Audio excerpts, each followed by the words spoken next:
नमस्कार प्रिय दोस्तों, आपका अभ्युदय आईएएस क्लासेस में बहुत बहुत स्वागत है। देखिए, हम अभी इंटरनेशनल इकोनॉमिक्स, अंतर्राष्ट्रीय अर्थव्यवस्था व साथ ही साथ आप इसको विदेश व्यापार भी कह सकते हैं, पढ़ रहे हैं। इसके अंतर्गत हम आज WTO जो इंस्टीट्यूशन है वहां तक पहुंच जाएंगे और इसके ऐतिहासिक क्रम को लेते हुए हम पढ़ रहे हैं। तो चलो स्टार्ट करते हैं आज का लेसन। देखो मेरे प्यारे दोस्तों, 1945 से लेके 1995 का समय के बारे में चर्चा करेंगे, क्योंकि 95 में फिर हमारा WTO आ गया था। दो इंस्टीट्यूशंस के बारे में बात करूंगा। एक तो फाओ। फाओ है भैया फूड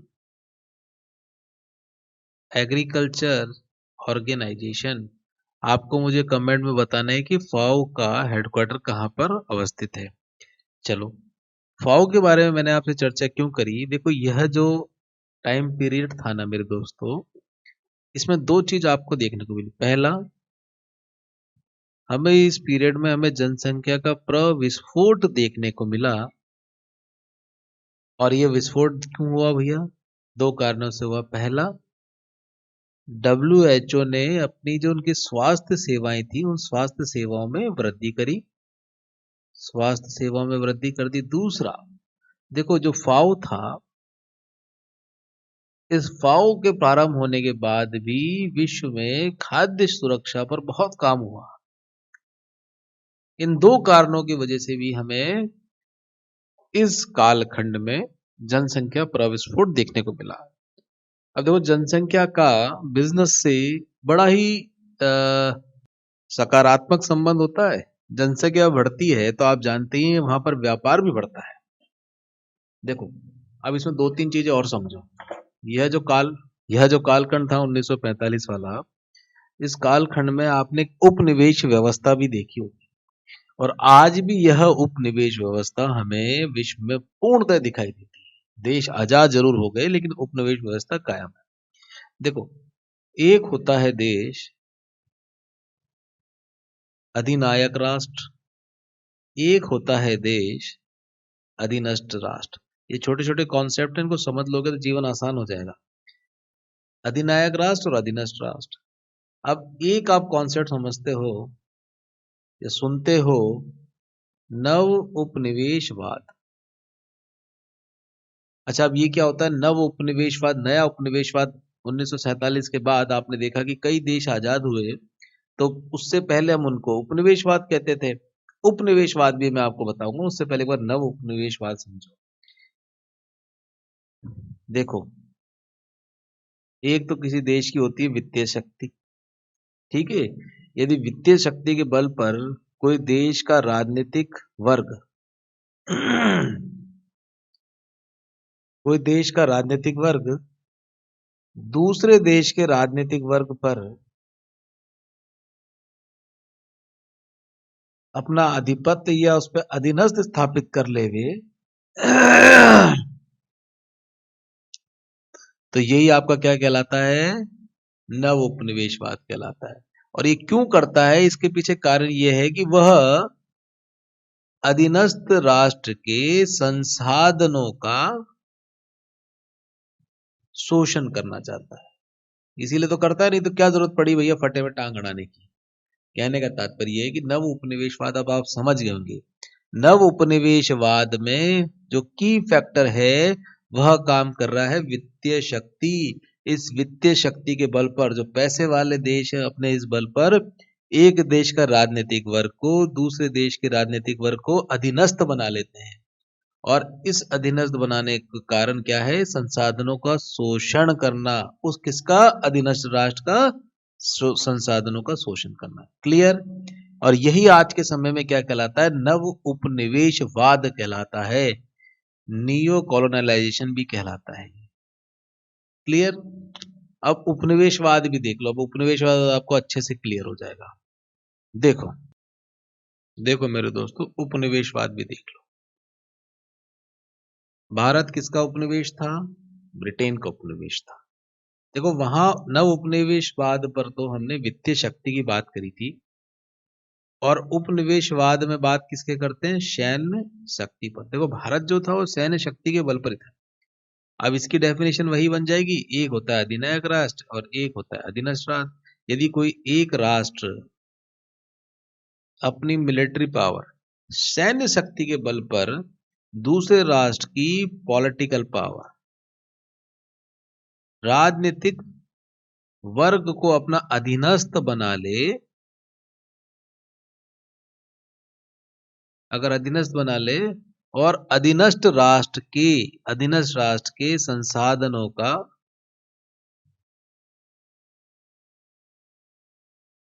शोषण करता हो तो वह क्या कहलाता है? उपनिवेशवाद कहलाता है। क्लियर? और यह जो ए राष्ट्र है, अगर हम बात करें अधिनायक, और बी राष्ट्र है अधीनस्थ, तो इनके बीच में यदि संबंधों की बात करेंगे तो इन राष्ट्रों के संबंध की व्यवस्था क्या कहलाएगी? उपनिवेशवाद कहलाएगी। क्लियर है? यदि एक राष्ट्र अपने सैन्य शक्ति के बल पर दूसरे राष्ट्र के राजनीतिक वर्ग को अपना अधीनस्थ बना ले और अधीनस्थ राष्ट्र के संसाधनों का शोषण करे, तो ऐसी व्यवस्था को आप क्या बोलेंगे? उपनिवेशवाद। स्पष्ट है? चलो आगे चलते हैं। अब धीरे धीरे क्या, आप गेट और डब्ल्यूटीओ की जब भी बहस आएगी तो आप समझ पाएंगे कि इसके पीछे ऐतिहासिक फंडा क्या रहा है। देखो डब्ल्यूटीओ स्टार्ट करने से पहले इसके पूर्वज को समझना पड़ेगा, जो है GATT, general agreement trade and tariff. आप सभी जानते हैं कि अप्रैल 1947 में इसके लिए बातचीत होनी स्टार्ट हुई थी, और यह जो गेट है यह आपके 30 अक्टूबर 1947 तक खूब चर्चा चली, और चर्चा चलने के बाद 1 जनवरी 1948 को ये लागू हुआ। देखो ये जो यहाँ पर 23 देश थे, इन्होंने चर्चा करी थी और इन्होंने साइन किए थे सबसे पहले। और आप सभी जानते हो कि 1 जनवरी 95 को ही उसके बाद भैया गेट को समाप्त करके, मतलब इसका प्रेडिसेसर मान लीजिए, डब्ल्यूटीओ का उद्भव हुआ। और ये 23 देशों ने जहां पर चर्चा करी थी वह स्थान था जिनेवा। कौन सा था? जिनेवा। और जिनेवा कहाँ है? स्विट्जरलैंड में। ठीक है, देखो इसके नाम से क्लियर होता है आपको, general agreement in trade and tariff. Trade barrier मतलब व्यापार के जो अवरोध थे उनको कम करना इनका उद्देश्य था। और ये कहते थे कि भैया विश्व में क्या हो व्यापार पूरे विश्व में बराबर सबको समान तरीके से चलना चाहिए। व्यापार का ग्लोबलाइजेशन कर दिया। ऐसा नहीं हो कि मेरे यहाँ पर तो पेन पे 10 रुपए का शुल्क लग रहा है और दूसरी जगह लग रहा है भैया 50 रुपए का शुल्क, तो मैं क्या कर पाऊंगा? ये मेरे पेन को वहां पर आके बेच नहीं पाऊंगा दूसरे देश में जाकर। तो उन्होंने बोला कि भैया हर राष्ट्र में भैया व्यापार शुल्क को आप तार्किक लेके आओ। व्यापार अवरोधों की इसके अंतर्गत बात करी गई थी। ये व्यापार अवरोध समझ जाओ तो डब्ल्यूटीओ के अधिकतर सारे फंडे समझ जाओगे आप। देखो जो दो आपने शुल्क देखे थे, इसके बारे में हल्की सी चर्चा तो कर ही चुके हैं। एक आपने देखा था प्रशुल्क अवरोध, जिसको आपने बोला था टैरिफ। ये टैरिफ लगा दिया गया है भैया, शुल्क लगा दिया।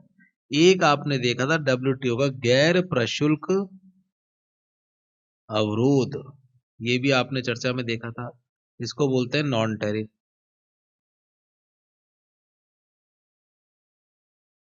क्लियर? प्रशुल्क अवरोध की यदि बात करें तो इस पर क्या करते हैं भैया, आयात पर ऊंची दर अधिरोपित कर दी जाती है। जैसे कि इसको इस प्रकार से समझें कि जैसे भारत ने या भारत में जो आयात होते हैं, सपोज करो कॉटन आयात होता है विश्व से, तो भारत ने क्या किया, इस आयात पे दरें ऊंची कर दी। दरें ऊंची करने से क्या हुआ कि जो विदेश से सामान हमारे यहाँ पर आ रहा था उसका कीमत में वृद्धि हो गई। जैसे कि यदि 10 रुपए का कॉटन आता था और हमने 5 रुपए भैया प्रशुल्क लगा दिया, तो एक अवरोध पैदा कर दिया यहाँ पर उसको बिजनेस करने के लिए। ये क्या हो गया, 15 रुपए प्रति मीटर हमारे यहाँ पे कपड़ा हो गया। कौन सा? ब्रिटेन का। यदि मैं भारत की बात करूं तो भारत में यही कपड़ा 10 रुपए का तो आता था, लेकिन हमारे यहाँ पर टैक्स लग के ये 1 रुपये हमने टैक्स कर रखा था, तो हमारे यहाँ पे ये 11 रुपये का पड़ता था। इट मीन्स हमारे यहाँ का कपड़ा सस्ता हो गया। इसको आप एक तरीके से और देखें, यदि भारत में ये कपड़े की कॉस्टिंग आती थी 11 रुपये और ब्रिटेन में भैया सब्सिडी वगैरह देने का 10 रुपये का कपड़ा पड़ता था, और 5 रुपये हमने ट्रेड बैरियर प्रशुल्क अवरोध लगा दिया, तो ये कितने का हो गया? 15 का। और हमारे यहाँ पे सपोज करो 2 रुपये ही अभी टैक्स लगता है, तो ये कितने का हो गया? 13 रुपये का। मतलब हमारे यहाँ पर 11 रुपये का कपड़ा महंगा होने के बावजूद भी हमने आयात शुल्क बढ़ाकर हमारे यहाँ के व्यापार को संरक्षण दे दिया। क्लियर? इसी तरह होता है भैया हमारा गैर प्रशुल्क अवरोध। इसके अंतर्गत अन्य सभी व्यापार को शामिल किया जाता है।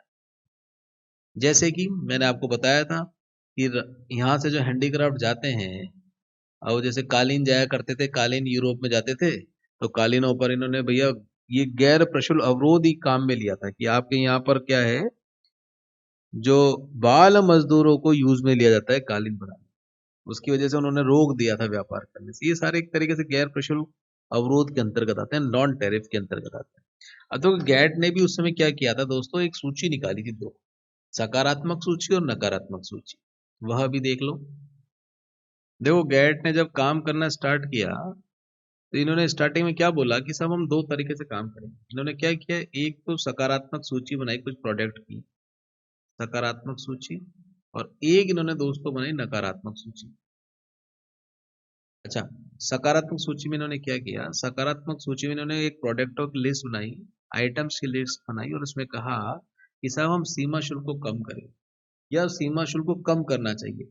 इससे क्या हुआ, इसके परिणाम के मतलब इसके सकारात्मक परिणाम को देखते हुए कई देशों ने क्या किया, गैट में शामिल होने के लिए आवेदन कर दिया। क्यों? क्योंकि अगर सीमा शुल्क कम करवा देंगे तो इनका जो प्रोडक्ट है पर्टिकुलर जिस भी देश का, वह क्या करेगा, ए देश बी देश में अपना सामान अब आसानी से वहां पर बेच पाएगा, और उसकी जो कॉस्टिंग होगी वो कम आ जाएगी। ये सकारात्मक और नकारात्मक सूची की बात इनकी फर्स्ट जो बैठक हुई थी उसमें इन्होंने तय करी। उसके बाद ये दूसरी बैठक में बैठे हैं, और सेकंड बैठक में बैठने के बाद इन्होंने और कुछ तय किया। इन्होंने बोला भैया कि इसके अंतर्गत जो भी सदस्य देश हैं, वह ये सकारात्मक सूची और नकारात्मक सूची में अपने प्रोडक्ट को कम करेंगे और सकारात्मक सूची में बढ़ाएंगे। और इससे दो काम हुए। इससे क्या हुआ, एक तो भैया आंचलिक दायरा बढ़ा, व्यापार का आंचलिक दायरा बढ़ा। आंशिक दायरा से मेरा क्या तात्पर्य है, रीजनल बेस वाला। और साथ ही साथ आपका क्षेत्रगत दायरा भी बढ़ा, मतलब सेक्टोरल। सेक्टोरल तो हो गया, जैसे कॉटन की मैं बात करता हूं तो कॉटन में आपके सेक्टर बढ़ गया। आंतरिक दायरा मतलब पहले तो भैया मैं केवल चीन में व्यापार करता था, भारत में भी व्यापार करने लग गया, ये आपको देखने को मिला। और दोस्तों एक कुछ बात और समझो कि ये जो गैट की जो आप कई बार सुनते होंगे WTO की बैठक हुई, तो ये सब ये स्टार्टिंग गैट के जो बैठकें हुआ करती थी उसी का आगे का क्रम है। और इन बैठकों को हम बोलते हैं कि वार्ताएं बोलते हैं। गैट की जो फर्स्ट पहले जो 6 वार्ताएं हुई थी, इन 6 वार्ताओं में व्यापार के उदारीकरण पर ही बात हुई कि कैसे करके व्यापार को विश्व में बढ़ाया जाए, कैसे करके जो हमारी सकारात्मक सूची है उसमें जो प्रशुल्क हैं, इन शुल्कों को अवरोध कम किया जाए। क्योंकि उन्होंने देखा कि विश्व में हमारे पास टेक्नोलॉजी है, सामान बेचने की क्षमता, तो लेकिन क्या है, एक दूसरा देश क्या करता है, उस पर इतना टैक्स लगा देता है, इतना शुल्क लगा देता है, इतना ट्रेड पर अवरोध लगा देता है कि हम वहां पर सामान बेच नहीं पाते। तो इन्होंने क्या कहा कि सकारात्मक सूची में सिर्फ औद्योगिक वस्तुओं का उल्लेख हुआ था स्टार्टिंग में, तो इन्होंने क्या बोला, औद्योगिक वस्तुओं के साथ साथ कृषि वस्तुओं, अब देखो कृषि वस्तुओं और सेवाओं भी आगे बढ़े, कृषि वस्तुओं और सेवा वस्तुओं को इसमें शामिल नहीं किया गया था प्रथम जो 6 वार्ताएं हुई, समझ रहे हो। इसके बाद गैट की 7वें दौर की वार्ता चालू। देखो पहले दौर में तो आपने देख लिया कि इन्होंने सकारात्मक सूची और नकारात्मक सूची, दो ऐसी सूचियां बनाई। सकारात्मक सूची में इन्होंने तय किया कि भैया ये आइटम है, इन पर क्या करो, सभी देश जो भी सदस्य देश हैं भैया शुल्क कम करो। हमें व्यापार करने में दिक्कत हो रही है। उसके बाद प्रथम 6 वार्ताओं में इन्होंने इसको और उदारीकरण किया और व्यापारिक उदारीकरण किया कि कैसे भैया व्यापार को बढ़ाया जाए। अब जैसे-जैसे आगे बढ़ते गए तो जब इनकी 7वें दौर की वार्ता हुई और 7वें दौर की वार्ता कहाँ हुई थी? टोक्यो में हुई थी। और ये फेमस भी है टोक्यो वार्ता के नाम से। किसके नाम से? टोक्यो वार्ता के नाम से फेमस भी है। अच्छा, इस वार्ता में क्या हुआ? वही व्यापार का तो उदारीकरण करना ही था, तो व्यापारिक उदारीकरण के साथ-साथ यही वह बैठक थी जहां पर प्रशुल्क अवरोध कम करने के साथ-साथ गैर प्रशुल्क अवरोध को भी कम करने की बात करेगी और सबसे इंपॉर्टेंट यही वो टोक्यो वार्ता थी जहां पर कृषि वस्तुओं को भी सकारात्मक सूची में शामिल करने की मांग उठाई। क्या इन्होंने क्या बोला? भैया कृषि वस्तुओं को भी शामिल करो। अब किसी देश में डेयरी प्रोडक्ट बहुत बनते हैं तो क्या चाहेगा कि उसका डेयरी प्रोडक्ट, यहाँ तो ओवर प्रोडक्शन हो रहा है, तो उस प्रोडक्शन की खपत दूसरे अन्य देशों में भी हो सके। तो उन्होंने बोला लेकिन भैया बेचे कैसे, वहां तो बहुत ट्रेड बैरियर्स हैं। तो यहाँ पर मांग उठनी स्टार्ट हो गई कि कृषि वस्तुओं को भी आप सकारात्मक सूची की लिस्ट में डालें। देखो जो कृषि के लिए लड़ाई चलती है ना डब्ल्यूटीओ में, ये कहां से स्टार्ट हो गई थी? 7वें दौर की वार्ता टोक्यो वार्ता से स्टार्ट हो गई थी। लेकिन क्या हुआ था दोस्तों कि यहाँ पर सहमति नहीं बन पाई थी और इसको सकारात्मक सूची में 7वें दौर की वार्ता में तो नहीं जोड़ा गया था, टोक्यो वार्ता में। और यदि हम टोक्यो वार्ता की बात करें, कौन से दौर की वार्ता थी ये?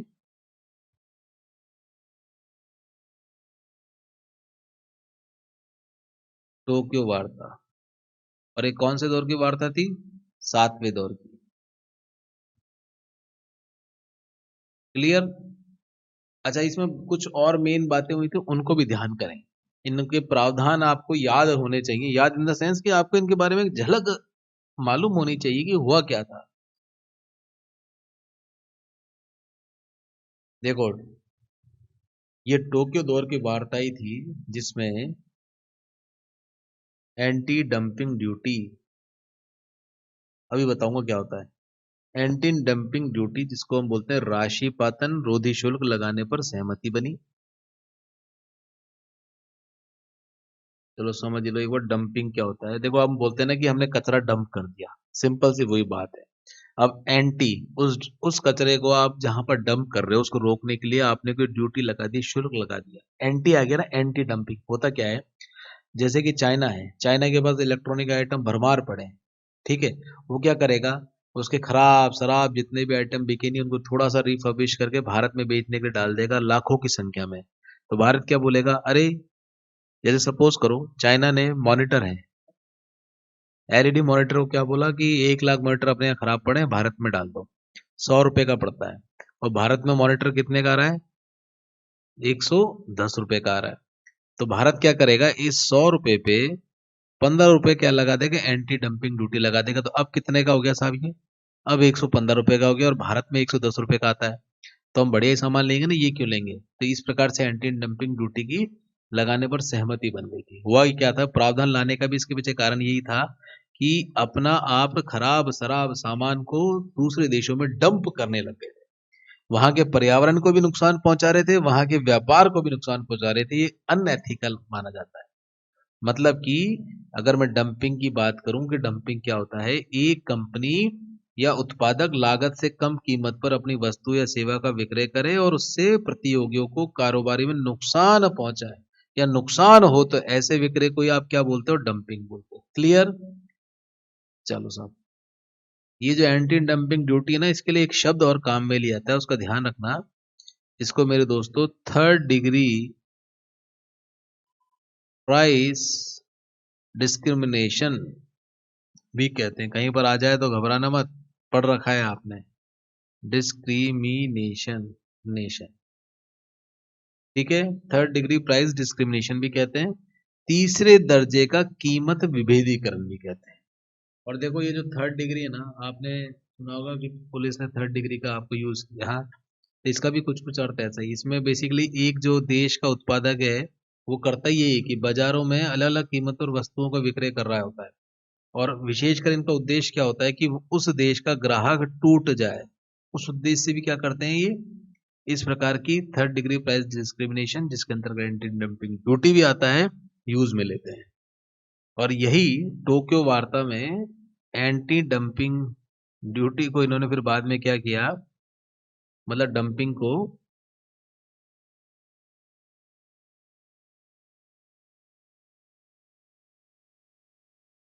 और यही मेरे दोस्तों टोक्यो वार्ता में यह जो बैठक हुई थी, इसमें डंपिंग को ध्यान रखना, डंपिंग को क्या दिया, आर्थिक अपराध की श्रेणी में डालने की बात करी।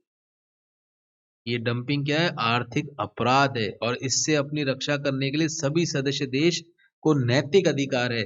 और वो नैतिक अधिकार किस रूप में था, वह नैतिक अधिकार अतिरिक्त सीमा शुल्क लगाकर उनको प्रदान करने की बात कही गई।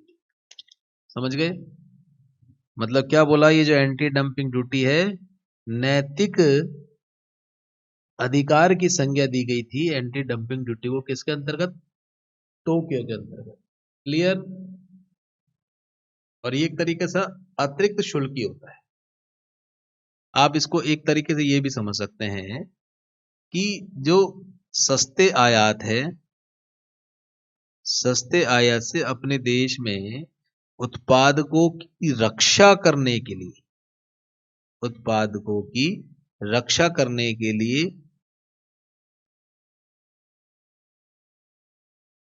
जो अतिरिक्त शुल्क लगाया जाता है, जो अतिरिक्त शुल्क लगाया जाता है वही आपका क्या कहलाता है, एंटी डंपिंग ड्यूटी कहलाया जाता है। बड़े सरल शब्दों में अच्छे से ध्यान में आ गया ना। तो हमने 7वीं वार्ता देखी और उससे पहले की 6 वार्ता में जो कुछ उल्लेख हुआ था गेट के अंतर्गत वह हमने समझा। अब हम अगली वार्ता पे चलते हैं, वह भी बड़ा इंपॉर्टेंट है। क्या है, आपने बहुत सारे एडिटोरियल्स देखे होंगे, जब भी WTO के अंतर्गत आप बहस सुनते हैं तो इन वार्ताओं के बारे में जरूर सुनते हैं। अब एंटी डंपिंग ड्यूटी की जब भी बात आएगी तो आप समझ जाना टोक्यो वार्ता के बारे में आपको भी बात करनी चाहिए, और आपको वहां वह शब्द भी देखने को मिलेगा। अब हम किस पर पहुंच गए साहब, अब हम आ गए इसके 8वें दौर की वार्ता पर। और यह 8वें दौर की वार्ता आपने खूब नाम सुना होगा, उरुग्वे राउंड की बातचीत। कौन सा, उरुग्वे दौर की वार्ता। ये क्या बोलता है साहब, एक बात का और ध्यान रखना, जो हमारा प्यारा भारत है ये फाउंडर मेंबर है इसका, गेट का।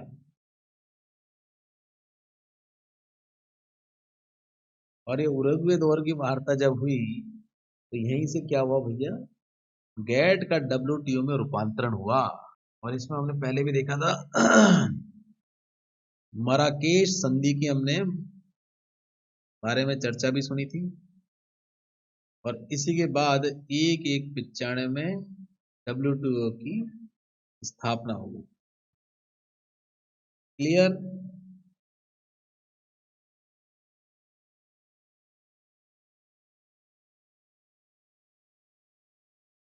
और देखो ये जो संधि हुई थी ना, इसमें काफी चीजों को समाहित कर दिया गया था। आपने नाम सुना होगा ट्रिप्स, वह भी इसके अंतर्गत आ गया था। गैट तो आपने सुना ही है, और गैट के अंतर्गत ही एग्रीमेंट ऑन एग्रीकल्चर और एक ATC और है, ये भी हम समझें, ये गैट के अंतर्गत आ रहे थे। गैट्स देखो, ये तो ट्रेड के लिए था, ये सर्विस के लिए है, general agreement trade and services. और ट्रिम्स, ये ट्रिम्स, ये हो गया आपका ट्रेड रिलेटेड इन्वेस्टमेंट मेजर, व्यापार संबंधी निवेश उपाय के बारे में बात। यह हो गया आपका एग्रीमेंट ऑन एग्रीकल्चर। और ATC हो गया आपका agreement on textile and clothing, इसको बाद में खत्म कर दिया गया। मेंस में इसमें आज से 3-4 वर्ष पहले जब खत्म किया गया था तो प्रश्न भी आया था। देखो दोस्तों, हमने जो समझा था पॉजिटिव सूची हमने देखी थी स्टार्टिंग में, तो हुआ क्या था, ये जो नियमबद्ध हमने व्यापार की शुरुआत जो 1948 में करी थी सकारात्मक सूची के द्वारा, इसमें केवल औद्योगिक वस्तुएं थी, और औद्योगिक वस्तु होने की वजह से इसका सबसे अधिक लाभ किसको मिलेगा, तुम बिल्कुल सही सोच रहे हो, उद्योग प्रधान देशों को ही इसका लाभ मिलेगा। जैसे कि जापान, जर्मनी। देखो जो जो सेकेंड वर्ल्ड वार में बड़ी कंट्रीज थी ना, उन्होंने अपने मिलिट्री प्रोडक्शन के लिए अपने उद्योगों को बढ़ावा दिया, और वही उद्योग बाद में कन्वर्ट किस में हो गए, आपके औद्योगिक वस्तुएं बनाने में हो गए। देखो जो भी इन्वेंशन होता है ना, सबसे पहले मिलिट्री फील्ड में होता है, उसके बाद वो सामान्य लोगों को मिलता है, सिविल में आता है। और इसी के मद्देनजर 1965 का वह वर्ष जिसमें भारत ने क्या किया, अपना फर्स्ट निर्यात प्रोत्साहन कार्यक्रम शुरू किया था।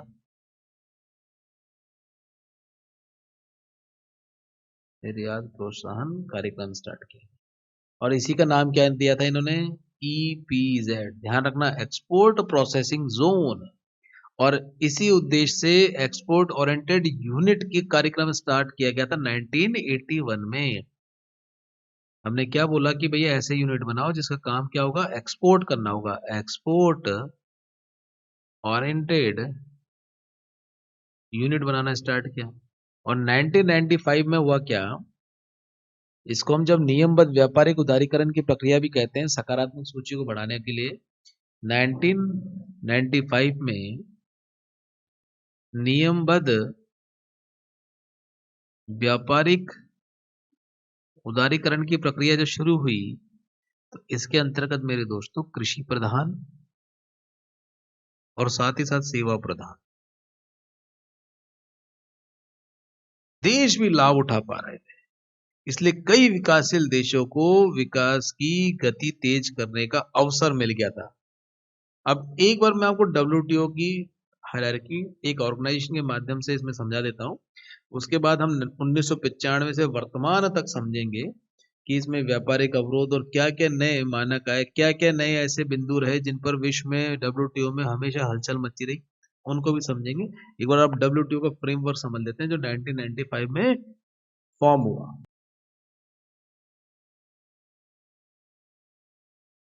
देखो हमने इतनी रामायण महाभारत इसीलिए करी है कि आप WTO को अच्छे से समझ पाए।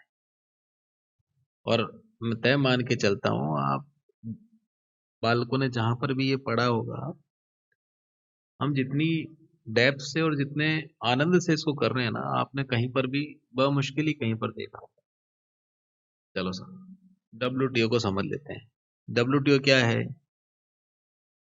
आप सभी जानते हैं। WTO एक अंतर शासकीय संगठन है, अंतर शासकीय संगठन है। साथ साथ आप ये भी जानते हैं कि ये अंतरराष्ट्रीय व्यापार को क्या करता है, निगमित करता है। अंतरराष्ट्रीय व्यापार को निगमित करता है।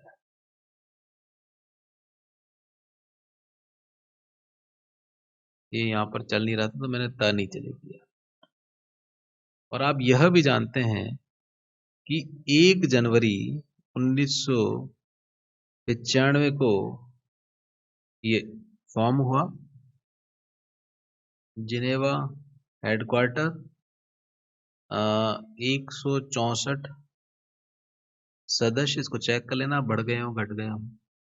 और रॉबर्टो एजवार्डो इसके क्या है साहब, प्रमुख है।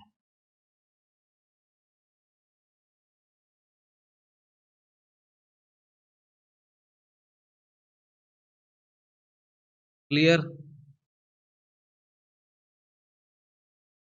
देखो इनका जो कार्यकाल होता है वो 4 साल के लिए होता है। 2017 में चुने गए थे, तो 7 और 4 21, कोरोना के कारण से शायद या तो थोड़ा सा एक्सटेंशन मिल जाए, लेकिन 2021 में ही इनका कार्यकाल समाप्त हो जाएगा। हमने देखा था कि उरुग्वे दौर की वार्ता के परिणाम स्वरूप गैट के स्थान पर WTO की स्थापना की गई। और आप यह भी जानते हैं कि स्थापना करने के पीछे एक प्रमुख कारण ये था कि गैट के अंतर्गत किए जाने कोई भी समझौते, कोई भी एग्रीमेंट बाध्यकारी नहीं होते थे, जिसके परिणाम स्वरूप जो आपके डेवलप्ड कंट्री थे, डेवलप कंट्री इसे अपने लाभ के अनुसार प्रयोग में लेते थे। क्योंकि अगर ये मैंडेटरी कर दें तो इनको भी भैया हमारा सामान बेच अपने देश में बिकवाने के लिए मंजूर होना पड़ेगा। लेकिन ये क्या करते थे, अपना सामान कैसे बेच लें, उन नीतियों पर ही जोर दिया करते थे। कुल मिला के बाद अपने लाभ के अनुसार ही गैट का प्रयोग किया करते थे। और हमने स्टार्टिंग में जो सकारात्मक सूची देखी, हमने देखा कि जो एग्रीमेंट हुए तो उसमें केवल, ध्यान रखना, केवल वस्तुओं को ही शामिल किया गया था। अब देखो, अगर आप सर्विसेज को शामिल करते हैं तो भारत की सर्विस तो जितने भी विकसित देशों से सस्ती है, लेकिन उन्होंने उसको शामिल ही नहीं किया था, और इसलिए वो उस पर किसी प्रकार से रोक लगा सकते थे, बैरियर लगा सकते थे। और इन्हीं सभी समस्याओं को दूर करने के लिए आप सभी जानते हैं डब्ल्यूटीओ की स्थापना की। अब डब्ल्यूटीओ के एक बार कार्य भी देख लीजिए। आइए इसे कार्य देखते हैं।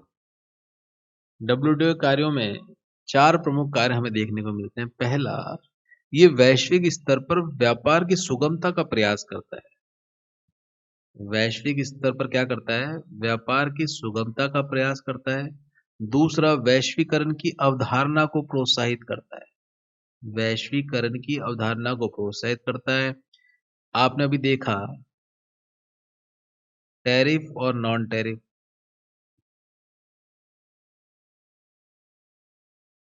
इनकी बाधाओं को कम करता है। और यह बाध्यकारी नियमों के द्वारा, बाध्यकारी नियमों के द्वारा मेरे प्यारे दोस्तों, जो अंतरराष्ट्रीय विवाद होते हैं, व्यापारिक विवाद होते हैं, अंतरराष्ट्रीय अंतरराष्ट्रीय व्यापारिक विवादों का निपटारा भी करता है। क्लियर? ये इसके प्रमुख 4 कार्य हैं। अब जब डब्ल्यूटीओ की बात आई है तो आपको मैं वो जो टैरिफ और नॉन टैरिफ का जो डायग्राम बनाया था पहले हमने, उसको भी एक बार पुनः आपको बना देता हूं, जिससे आपको याद भी आ जाए कि हमने क्या उसमें किया था, कौन कौन से आइटम्स हमने देख के समझे थे। इसको कहीं बॉक्स में बना लेना आप। डब्ल्यूटीओ के साथ में हमने बाधाएं के बारे में बात करी थी, और हमने ये बाधाएं देखी थी, 2 बाधाएं हमने देखी थी। एक हमने देखी थी टैरिफ, और एक हमने देखी थी नॉन टैरिफ। एक तरीके से शुल्क ये है, समझ गए? टैरिफ में हम क्या देखते हैं कि विभिन्न प्रकार के शुल्कों में क्या कर दी साहब, वृद्धि कर दी। और नॉन टैरिफ में हम देखते हैं मात्रा पर नियंत्रित कर देना, या कोई वीजा पॉलिसी में चेंजेस कर देना, मात्रा पर नियंत्रण। और दूसरा आप लिख सकते हो वीजा पॉलिसी में चेंज कर देना। ये सारे नॉन टैरिफ के अंतर्गत आते हैं। और टैरिफ आपने देखे शुल्कों में वृद्धि करना। अब देखो, टैरिफ में हमने 2 चीज देखी थी, जो बनाया था ग्राफ, उसमें हमने लिखा था, एक तो लिखा था गैट, और एक हमने लिखा था गैट्स। क्लियर? गैट तो क्या है, trade and tariff, trade and tariff, general agreement on trade and tariff, general agreement on trade in services, ध्यान रखना, ट्रेड इन सर्विसेज। और हमने जो नॉन टैरिफ की बात करी थी, उसमें हमने 2 पार्ट इसके किए थे। एक पार्ट हमने किया था इसका नॉन फूड आइटम वाले TBT, technical barriers to trade.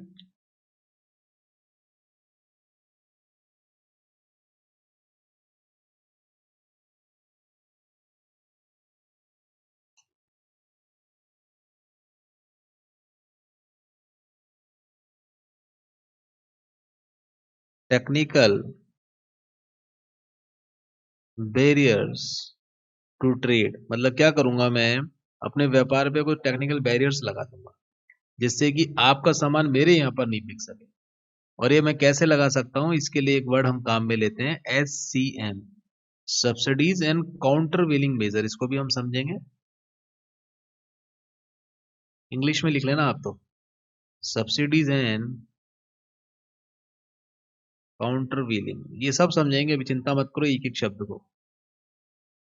Counter welding measures, इसके माध्यम से क्या करते थे, व्यापार पे अवरोध लगा दिया करते थे। ये तो हो गया आपका पहला।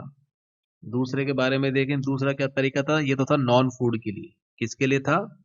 नॉन फूड आइटम के लिए हम ये अवरोध लगा सकते हैं। दूसरा है फूड के माध्यम से अवरोध लगाना। फूड पर जो अवरोध कैसे लगाते थे, एक एसपीएस करके आपने सुना होगा खूब हमारे भारत में। तो जब हमारे आम का एक्सपोर्ट यूरोप ने रोक दिया था, और किसके माध्यम से रोका था, ये एसपीएस के माध्यम से बोला था उन्होंने। इसको बोलते हैं sanitary and phyto sanitary, sanitary and phyto sanitary. Clear. इन्होंने क्या बोला था कि सर देखो आपके आम जो है ना, एक तो उसमें ये भी डाल दिया था कि आप बड़े नंगे हाथों से आम तोड़ लेते हैं, साफ सफाई से नहीं रखते हैं, आपके जो स्टैंडर्ड्स हैं वो हमारे यूरोपियन स्टैंडर्ड्स के अकॉर्डिंग मैच नहीं खाते हैं। उसके नाते उन्होंने भैया बैन लगवा दिया था। और ये किस में हुआ था, एसपीएस के माध्यम से हुआ था। ठीक है। और यही एसपीएस में मेरे प्यारे दोस्तों, एग्रीमेंट ऑन एग्रीकल्चर भी आपने सुना होगा। ये है क्या है, सब्सिडीज बॉक्सेस। क्या है ये, सब्सिडीज बॉक्सेस। जिसके बारे में आप सोच रहे होंगे कि सर ये बॉक्सेस के बारे में आप कब समझाओगे, वह समय अब आ गया है। एग्रीमेंट ऑन एग्रीकल्चर में कुछ सब्सिडीज दी जाती है देशों के द्वारा, जिसके माध्यम से भी कई अवरोध व्यापार, विश्व व्यापार में पैदा किए जाते हैं। अब हम एक बार ये सब्सिडीज और बॉक्सेस देख लेते हैं तो आपको क्लियर हो जाएगा।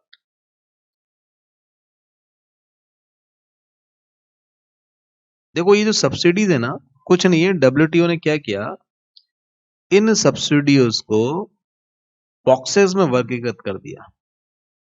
क्या कर दिया, बॉक्सेस में वर्गीकृत कर दिया। अब एक एक करके हम इन बॉक्सेस को समझते हैं, तो ये एक तरीके से सब्सिडी है।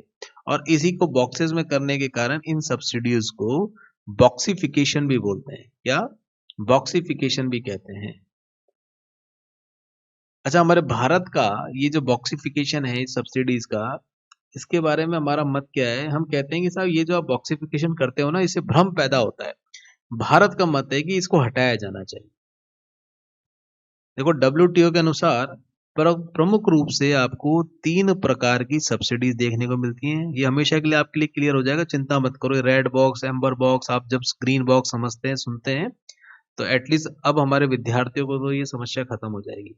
3 प्रकार की सब्सिडी दी जाती है। अच्छा, इसमें कलर के हिसाब से देते हैं। अब 3 कलर ले लेते हैं हम। पहली सब्सिडी ग्रीन बॉक्स, ठीक है, कृषि के ऊपर दी जाती है। और देखो ध्यान रखना, ये ग्रीन बॉक्स जो सब्सिडी है ना, इसमें एक फंडा इन्होंने कर रखा है कि ये सब्सिडी इस प्रकार की होनी चाहिए कि आपकी कृषिगत उत्पादन और आगत पर जो, हाँ, यदि हम कोई सब्सिडी देते हैं, नहीं बढ़ता हो।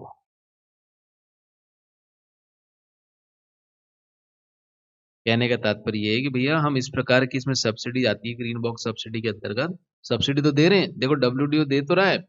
अब इस सब्सिडी के अंदर ये कहता है कृषि पर लगेगा, लेकिन ये जो सब्सिडी रहेगी इससे आपका उत्पादन और आगत ये में बहुत, या तो बढ़ता नहीं है, बहुत न्यूनतम रूप से आपकी बढ़ोतरी होगी।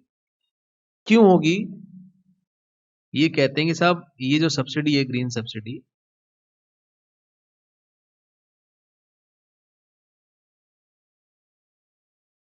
हम आर&डी पे खर्च करेंगे, हम बीमारी तथा कीटाणुओं की रोकथाम पर ये सब्सिडी देंगे,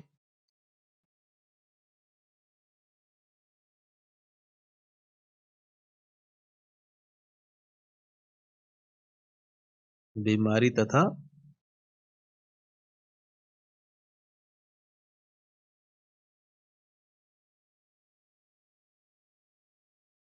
कीटाणुओं की रोकथाम करने के लिए हम भैया सब्सिडी देते हैं। और इनका कहना ये था कि साहब ये जो हम सब्सिडी दे रहे हैं, इसका चालू उत्पादन से कोई संबंध नहीं है। बेवकूफ बनाने के लिए कहते थे, चालू उत्पादन से इसका कोई संबंध नहीं है। किसका, ग्रीन बूस्ट सब्सिडी थे। ये सब्सिडी तो हम भैया आर&डी से, जैसे आपका उत्पादन बढ़ सके, हम जो बीमारी लगती है, जो कीटाणु लगते हैं, उनके लिए पेस्टिसाइड बना सकें, उसके लिए भैया हम सब्सिडी दे रहे हैं। ये किसी देश का तर्क हुआ करता था। और ग्रीन बॉक्स सब्सिडी में कहते हैं कि साहब कृषिगत उत्पादन और आगत नहीं बढ़ रहा है, हाँ, तो न्यूनतम थोड़ा सा बढ़ रहा हो तो अलग विषय है, लेकिन बाकी हम जो ये सब्सिडी दे रहे हैं किसी भी देश में किसी भी संस्थान को, वो केवल R&D और उस फसल को, उस कृषि को बीमारी से बचें, कीटाणुओं की रोकथाम हो, उस निमित्त रिसर्च के लिए दे रहे हैं। क्लियर? चालू उत्पादन से इसका कोई संबंध नहीं है, जैसा ग्रीन बॉक्स सब्सिडी में कहते हैं। अगली सब्सिडी आती है मेरे दोस्तों, जिसको हम कहते हैं ब्लू बॉक्स सब्सिडी। मतलब इस प्रकार की सब्सिडी को किस में डालते हैं? ब्लू बॉक्स में डालते हैं।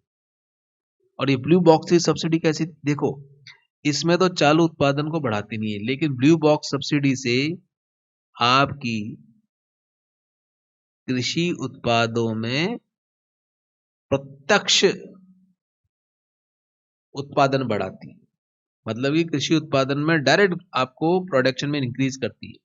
साथ ही ये भैया, साथ ही यह सब्सिडी उत्पादन को सीमित करने का गुण भी रखती है।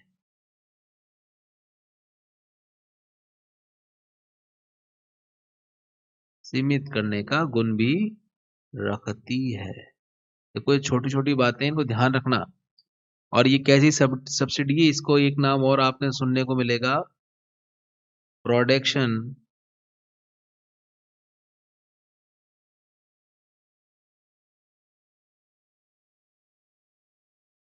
Production linked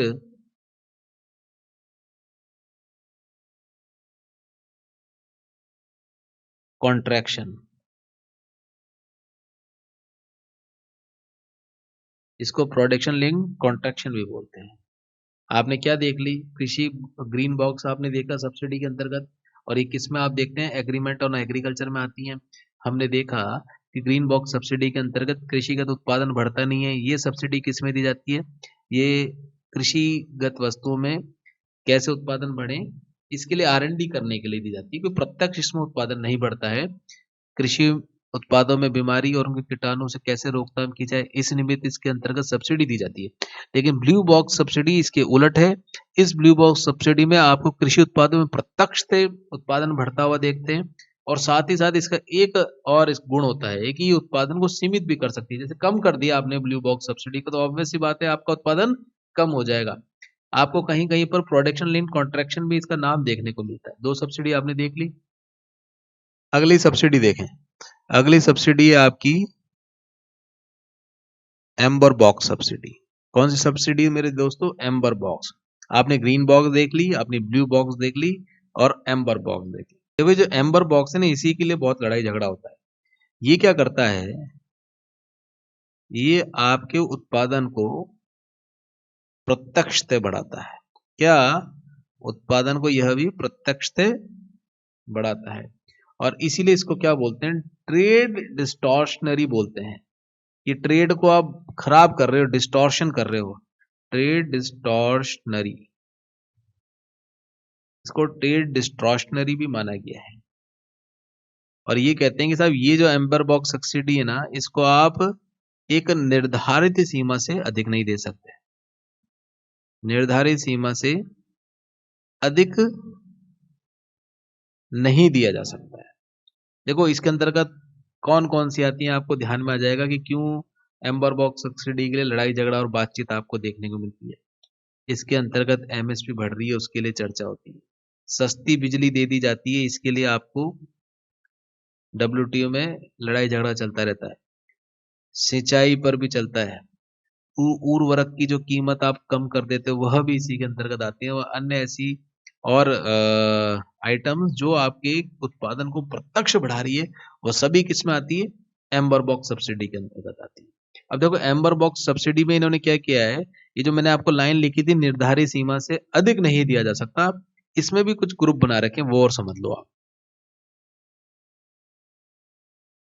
amber box subsidy, इसको अलग से लिख लेना।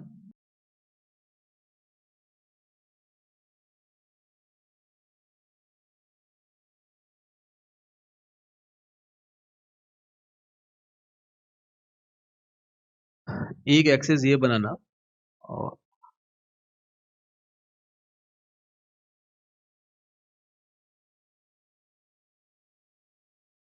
और ये एक ऐसे बीच में मार्जिन लेके चलना। देखो निर्धारित सीमा की हम बात कर रहे थे ना, ये आप निर्धारित सीमा समझें 10% के लिए। क्यों भारत भारत बार बार WTO में जाके और या WTO विकासशील देशों से क्यों इस निर्धारित सीमा के लिए बोलता है कि भैया आप निर्धारित सीमा से अधिक सब्सिडी दे रहे हो, ये नहीं चलेगा। एम्बर बॉक्स सब्सिडी में 10% से नीचे यदि आप सब्सिडी देते हो, जिसकी आपको अनुमति है सब्सिडी देने की, उसको आप क्या कहते हैं? व्हाइट बॉक्स सब्सिडी कहते हैं। क्या कहते हैं? White box subsidy. और आपने इसका एक नाम और सुना होगा, डी मिनिमस। क्या? D minimus. ये आपने सब्सिडी का नाम सुना होगा। तात्पर्य कि यह सब्सिडी अनुमति प्राप्त स्तर के अंतर्गत दी जाती है, जो हमने 10% तय किया है। अनुमति प्राप्त स्तर, हमसे मेरा तात्पर्य हुई है WTO ने तय किया। और भारत का जो डी मिनिमस स्तर है वो कितना है कि 10% से ज्यादा आप इसमें सब्सिडी नहीं दे सकते। एम्बर बॉक्स सब्सिडी की बात चल रही है। क्लियर? और 10% से ऊपर यदि आप सब्सिडी देते हो 11-12, तो ये कौन सी सब्सिडी कहलाती है? ये रेड बॉक्स सब्सिडी कहलाती है। यह red box subsidy, amber box subsidy का वह स्तर होता है जो अनुमति प्राप्त स्तर से ऊंचा होता है। अनुमति प्राप्त स्तर से ऊंचा होता है। क्लियर? और आपका वो स्तर क्या है? वो 10% हमने स्तर तय कर रखा है। 10% से यदि अधिक आप 11, 12, 13, 14 अगर एम्बर बॉक्स के अंतर्गत सब्सिडी देते हैं तो वो रेड बॉक्स कहलाता है। और व्हाइट बॉक्स सब्सिडी और डी मिनिमस किसको बोलते हैं? जो 10% जो अनुमति प्राप्त स्तर है उससे कम में दी जाती है। और ये अनुमति भारत के लिए कितनी तय कर रखी है? 10% तय कर रखी है। अब आपने एक बार क्या देखा, पुनः एक बार हल्का सा रिवाइज कर लो, जैसे ध्यान आ जाएगा आपको विषय।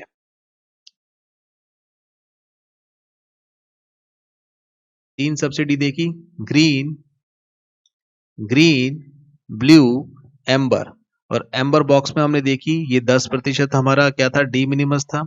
इससे अगर नीचे रहेगा तो व्हाइट बॉक्स सब्सिडी, और इससे ऊपर चले जाएगा तो रेड बॉक्स सब्सिडी कहलाएगा। क्लियर? सारे रंग देख लिए आप?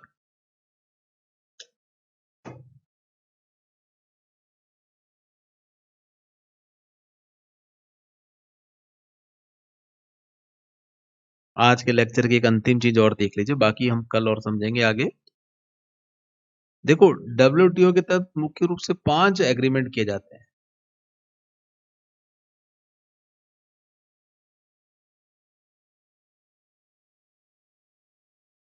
मुख्य रूप से 5 एग्रीमेंट किए जाते हैं। पहला आप सभी जानते हैं, ट्रिप्स, जिसको आपने खूब सुना होगा। ट्रिप्स के अंतर्गत ही पेटेंट आता है, कॉपीराइट आता है, ट्रेडमार्क इसी के अंतर्गत आता है, और इसी के अंतर्गत GI भी आता है। ज्योग्राफिकल जो आप इंडिकेटर जो बनाते हैं ना, वह भी इसी के अंतर्गत आता है। दूसरा आपका होता है ट्रिम्स। अच्छा, ट्रिम्स के अंतर्गत क्या आता है? ये ट्रेड रिलेटेड इन्वेस्टमेंट मेजर्स बोलते हैं इसको। ट्रेड रिलेटेड इन्वेस्टमेंट मेजर्स बोलते हैं। तीसरा समझौता इसके अंतर्गत आता है। देखो, 2017 से TFM में इसको कन्वर्ट कर दिया था। 2017 से 2017 ट्रेड रिलेटेड फैसिलिटेशन एग्रीमेंट, व्यापार सुगमता समझौता इसको बोलने लग गए। आपने MFA सुना होगा, इस पे मेंस में प्रश्न भी आया था आज से 4-5 वर्ष पूर्व। अब ये समाप्त हो गया है। अब इस समझौते को समाप्त कर दिया। ये बेसिकली फाइबर एग्रीमेंट था, कपड़ों के ऊपर ये लगाया जाता था। गेट्स, गेट्स क्या हो गया आपका? सर्विसेज से रिलेटेड, 1 जनवरी 1995 से लागू है। अगला एग्रीमेंट ऑन एग्रीकल्चर, जो अभी हमने देखा। कृषि सब्सिडी की हमने अभी बात करी थी, वह इसी के अंतर्गत आती है, इसी समझौते के अंतर्गत आती है। ये क्या बड़ा कॉम्प्लेक्स हो जाता है, कई बार बच्चे समझ सुन तो लेते हैं लेकिन उन्हें ध्यान नहीं होता है कि यार ये चक्कर क्या है ये। मतलब WTO की 5 एग्रीमेंट होते हैं, उनमें से एग्रीमेंट ऑन एग्रीकल्चर है, जिसके अंतर्गत ये white box, green box, amber box, blue box, green box subsidy आती है। हमने देखा था इसमें 3, ग्रीन, ब्लू और एम्बर बॉक्स सब्सिडी। और एम्बर में हमने देखा था रेड और व्हाइट सब्सिडी। क्लियर? एक तो हमने कृषि सब्सिडी के अंतर्गत ये देखा था, और इसी एग्रीमेंट ऑन एग्रीकल्चर के अंतर्गत कृषि उत्पादों में बाजार पहुंच के अंतर्गत भी हमने भी SSM और देखा था, वह भी आप देख लीजिए। कृषि उत्पाद बाजार तक पहुंच सके उनके लिए जो एग्रीमेंट होते हैं, कृषि उत्पादों की बाजार पहुंच,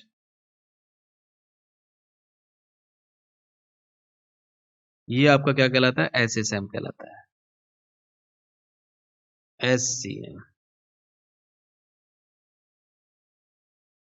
इसको मेरे प्यारे दोस्तों SCM कर लेना। जो अभी हमने देखा था ना, काउंटर वेलिंग मेजर्स देखे थे, वह ये कृषि उत्पादों की बाजार पहुंच।